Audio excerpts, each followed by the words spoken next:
What's going on, guys? So in front of you is a pretty cool package that just arrived. This is actually not something for me. This is going to be something for my father. He ordered this for a very, very different application, and one that you may want to consider if you're running into the same situation he is. What do you think's in this box? Weighs about 80 pounds, and it's going to serve a very functional purpose for his Winnebago era van. Basically the RV that he uses to haul around that travel trailer and to travel with. So the purpose of his RV and the setup he has the way he has is he has a Class B that he purchased a small, very short travel trailer to haul around with that Class B, because the interior of his Class B, though nice, is very cramped from a sleeping perspective, and it doesn't sleep very well. So he decided to get a small compact travel trailer specifically to haul behind his Winnebago, so they have like this pull behind master suite. It's really, really cool the way they have it set up, and I've made several videos on the topic. I definitely recommend going back and checking it out if you want to see why he has the setup the way he does. But that said, it doesn't explain what's in this box and why he's going to use it the way he plans on using it. But I'll explain that to you here in a second. Hang tight, I'll be right back.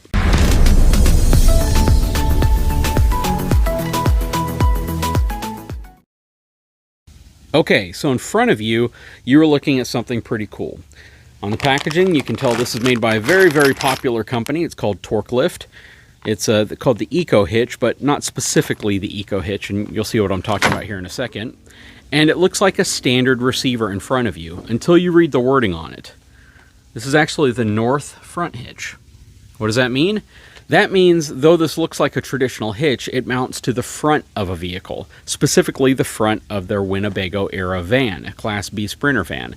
Now, why would he want something like this? Well, first of all, it does a lot of things that are pretty important if you're going to be traveling a lot. It gives you an extra receiver up front that doesn't interfere with your ability to tow, by basically giving you an extra receiver.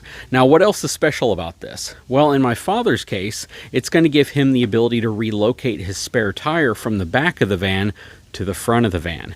And why is that so important? Because the spare tire on his van sticks out about 20 inches off of the back of his van. It takes up a significant amount of real estate back there that he could use to move his trailer connection closer to the van. Because right now, if you've seen in the videos we've done where he's hauling the trailer with the van, he has to have like a huge extension coming off of the receiver, which moves a lot of leverage way further back behind the axle where he doesn't want it to be. So by moving the spare tire to the front of his van, it's going to give him the ability to go with a standard size shank and not necessarily have to worry about any type of an interference or any type of an issue that causes him to use that really long shank, which again, it moves a lot of leverage even further back behind the axles. And like most Class Bs, the axle rides pretty far up close to the front. And like most Class B vans, you have a bit of overhang behind the rear axle already.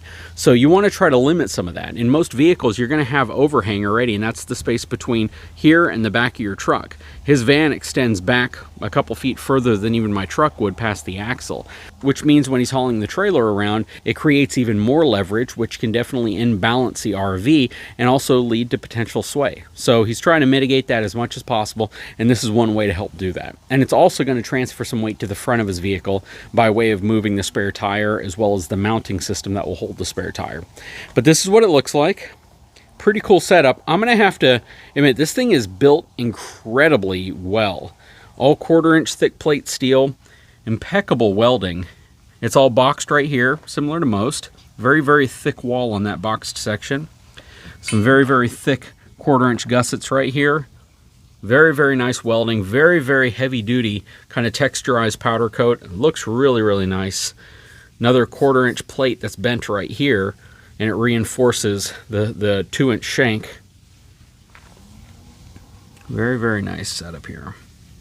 And they've already marked specifically what this is rated for. 5,000 pounds worth of trailering weight, 500 pounds of tongue capacity. He's going to be limited to this one since you're not really going to pull anything from the front. But he's not going to load it up with 500 pounds. It's only going to have maybe 150 pounds worth of weight up front. But it also gives him the ability when they're not hauling the trailer and they can move the spare tire to the back if they wanted to haul bicycles or other things off of the front of the vehicle.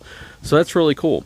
All right, so we got my dad's 2015 Winnebago era Class B Sprinter van over here. We're going to be installing the hitch, which is on the table right over there on the front of this. And yeah, this is going to be pretty cool because, again, it's going to allow him to do something pretty special. Let's take a look at that real quick. So right now, his spare tire is attached to this little swing out arm. And unfortunately, because of that, it requires him to use this extension right here to be able to get a trailer receiver on. And it creates a ton of leverage back here because you can't even start coupling your trailer unless you're about this far back. So there's about 15 inches of space back there that you have to contend with, and it's just not a safe towing situation. So the whole point of this is to put the hitch on the front to relocate the spare tire to the front of the RV, which will give him the ability to remove the mount right here and to be able to hitch up directly behind the RV using the 2-inch receiver that's already there. So that's kind of the whole point of all of this. So step one today is to remove the grill and the front bumper assembly. This is definitely not what I would consider to be a super quick bolt-on project because you do have to remove quite a bit of structure up front to be able to get to the areas that the hitch is actually going to mount up to, or the receiver is going to mount up to. But once you get everything out of the way, it seems as if it's pretty easy. The only challenge I think we're going to have is determining exactly where to notch out the air dam under here to allow the receiver to actually protrude out underneath this little chrome plate where the license plate goes. So we've already popped most of the grommets out right here.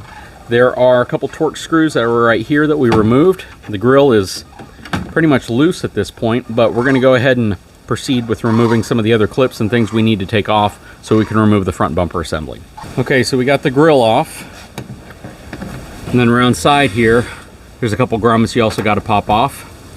There's a grommet up here, one right here, and one on the bottom. And you just turn them and then pop them out.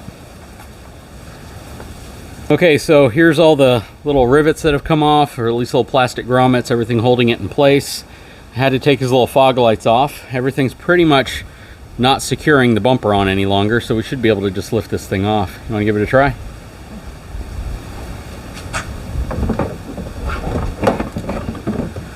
There we go. We got one cable connecting down at the bottom right here. Looks like a sensor. It is.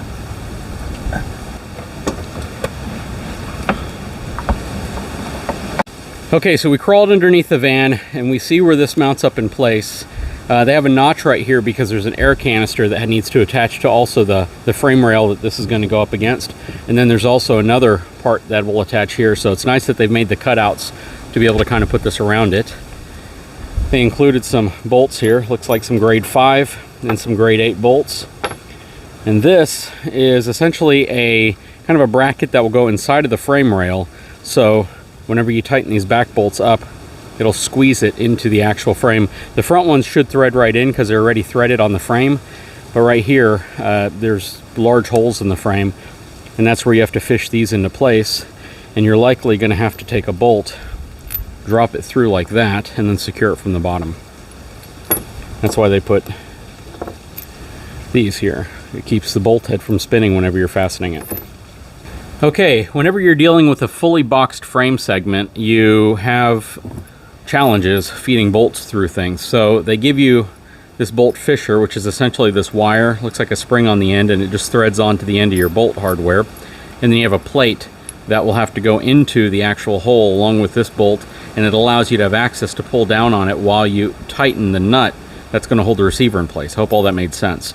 The challenge with some of this is it's usually a very, very tight fit to get this stuff in place. And you want to put one in at a time. So we're going to put the bolt in first, then we're going to put the nut on it, then we're going to put the plate in, and we're going to keep it down on the wire section right here as we do it. You know, whenever I do this type of install, this is usually the most stressful part of it, only because it takes some time to get it perfect. So if we can get this thing knocked out really, really quick, that'll make me really happy. So let's get these installed.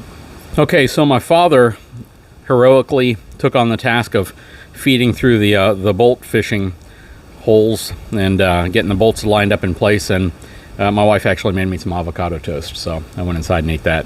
Anyways, we got it all ready. We just need to put it up in place. Had to take the bolt that holds this tank off right here out so we can push that down and squeeze it under.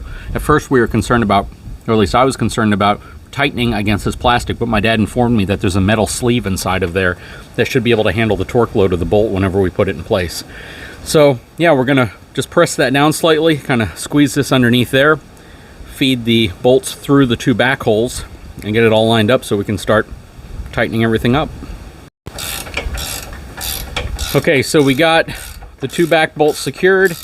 This front one was a bit of a pain because when we dropped down the tank slightly, it caused it a slight angle right there, and it made the bolt a little difficult getting through, but it's worked its way in place. Just got to tighten the rest of them now.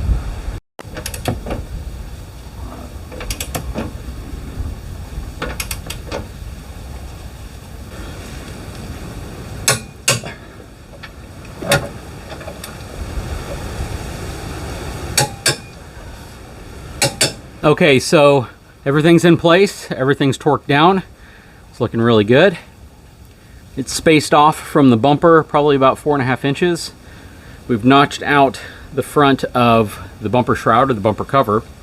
So we did basically what they said, 3 inches by 5 inches, and it should rest right over that. But we may have to trim it up a little bit, but hopefully it's a glove fit like like the instructions at least would make you think. So let's try to get this thing put in place. Okay, so check it out. Fit absolutely perfectly. This is kind of one of those things where you expect it not to work as well, but it literally went into place like it was OEM, like it was designed that way. You can see the receiver protruding out the front slightly.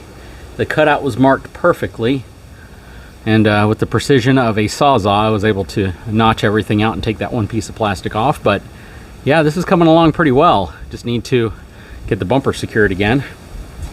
Okay, so we're getting everything assembled again, put back in place. We had to trim a little bit more back from the little flap there. It wouldn't allow us to push the cover completely on, so we trimmed probably about 1.25 inches off of each side. But that definitely helped us out a little bit. Father's installing his little projection lights that he got a long time ago. These things are super tiny, but they work real well, you say, right? Yep. Put a lot of light out. Very cool. Yeah, this project's pretty much wrapped up. You can see the receiver down here. I think it's going to come in really handy for him, especially for relocating the spare tire up here to the front, which again will give him the ability to have a standard hitch on the back without any type of a shank extender. That's going to make it a lot safer whenever he's towing down the road. But very cool. And he was also talking about how, you know, a front hitch can make it easy if you want to back in trailers, boats, things like that. Using the front of your vehicle as opposed to trying to back in from the back. A lot of folks are a lot more confident if they're looking at whatever they're trying to back up directly front on, as opposed to trying to use their mirrors and back in. But you know, I think that backing up a trailer is definitely a skill I think most people should rather learn than try to avoid learning, because you never know when you're going to be in a situation where you need to rent a trailer or use a trailer, or you're going to have that one RV spot that's not a pull-through slot and you need to learn how to back up. So it never hurts to just practice the skill. Make it better. Okay, so we have everything reassembled, looking good. The receiver is super stealthy. Well, I guess unless you're looking for a 2-inch receiver sticking off the front right below the front bumper, but it turned out really nice. And I happen to have this really cheap little hitch I'm just going to throw in there to give you an example. So yeah, I could see how you could use that to back up or maneuver a trailer a little easier than by trying to back it up with a receiver on the back. Very cool. So the only piece that we haven't been able to install today, and that's going to be the tire carrier, because it hasn't come in. Once the tire carrier comes in, we're going to relocate the tire from the back of the RV to the front of the RV, and it should extend out to right about here. So it's going to give him really about the extension of a standard pickup truck when everything's said and done. And it should still be easy to see around and over. It'll definitely give him a bit more of a barrier in case he accidentally love taps somebody's bumper from the back or somebody backs into him, which will be nice. But the way that thing is secured to the frame, it added significant structure to the front for sure. Anyways, guys, pretty cool install. I'd say, you know, when you take filming out of all of it, the whole install time, beginning to end, probably about 2 hours, right? Roughly 2 hours, just maybe a little less than that if we work a little, yeah. It's just because you have to take so much stuff apart. That's the thing. That's kind of the part that's a bit of a struggle for most, is removing components to be able to install something. And that's really the only part that made that take so long. You know, now that I think about it though, well, yeah, you still would have had to take the bumper cover off. I'm thinking maybe it would have fit under, because the bumper cover essentially slides over the structure on the sides to keep it nice and concealed. Anyways, guys, we'll throw a link in the description of this video if this is something you may be interested in adding, or if you're just looking for all sorts of creative stuff like this. If you have a pickup truck, an SUV, an RV, and you want to be able to add some additional accessories and some function to it that can make you use it in perhaps a way that you didn't originally intend to, but might still be able to help you. Guys, if you haven't had a chance, please take a moment, subscribe to my channel, give me a thumbs up, and we'll talk to you again very soon.